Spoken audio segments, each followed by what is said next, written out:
但係我叫我司機叔叔開嘅時候，你哋唔凍咩？我話我哋香港唔凍嘅，係啊。咁所以萬一咧，你真係覺得冷嘅時候，你先至再聽住啦。正常我覺得可以接受，因為出邊有陽光嚇，我驚你焗啊，驚你焗啊。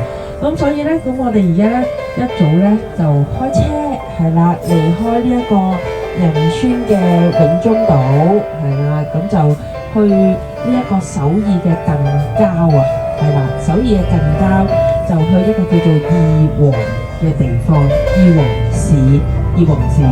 咁喺嗰度咧就會係踩一個嘅鐵路車，係啦，鐵路車。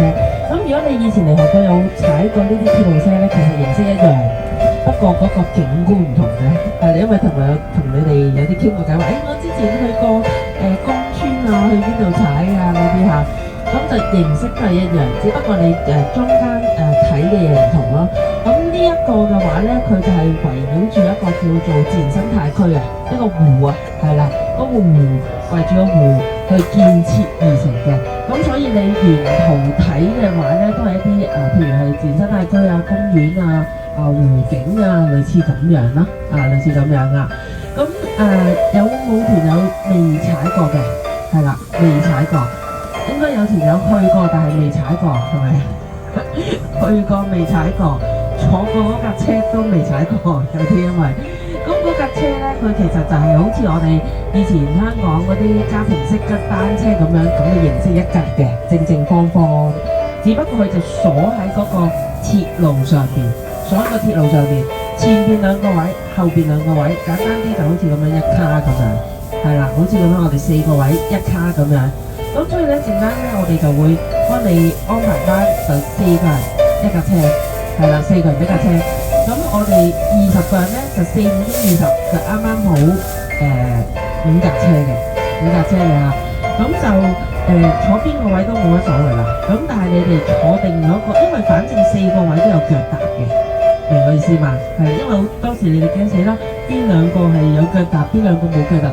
總言之4個位都有腳踏嘅。OK， 咁你就到時分配咗，因為坐定咗之後咧，沿途咧係唔可以換位㗎啦，知道嘛？因為你臨開車之前，人哋都一定要 check 清楚你哋有冇扣好安全帶啊，知唔知道個煞掣喺邊度啊？咁大致上了解咗部車啦，咁佢先會俾你出行㗎。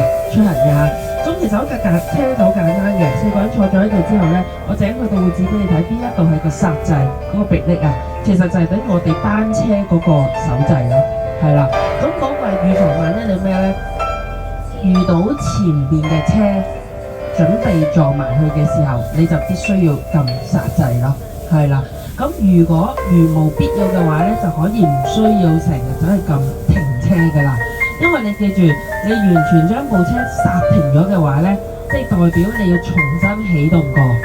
咁就會仲吃力咯，因為部車會有啲重量嘅，咁所以呢，你如果4個人嘅，4個一齊分擔少少嘅力量就好輕騎嘅，好唔 OK？係啦嚇。咁如果你話我一個唔踩得唔得啊？得，冇問題嘅，係啦。咁就分擔落嗰3個人度咯。咁如果你話我2個人唔踩得唔得啊？都冇問題嘅，係啦。咁就另外2個分擔咗去咯。咁如果你話喂我3個人都唔踩喎，可唔可以啊？得，咁嗰個咧就會吃力好多咯。咁你喂我4個人都唔踩喎，得唔得啊？得，你後邊嗰格都係你嘅同伴嚟㗎啦，佢就擁埋你前邊嗰格咯。如果唔係你話2架一齊唔踩咧，就塞住條軌㗎啦。咁最大問題佢就話佢又唔似單車咁喎，你慢啲或者你唔喐一陣咧，我可以即爬過你啦。咁佢就鎖死得一條路軌嘅，係得一條路軌。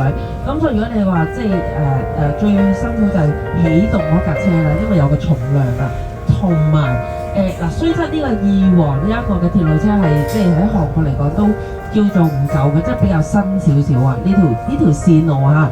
咁以我上網睇到或者我啲同事知道咧，佢就話其實佢就環繞住個湖咯。其實上網我哋睇就係繞住個湖咯。咁但係都有少少嗰個長度，你諗下，你諗得係湖嘅話，應該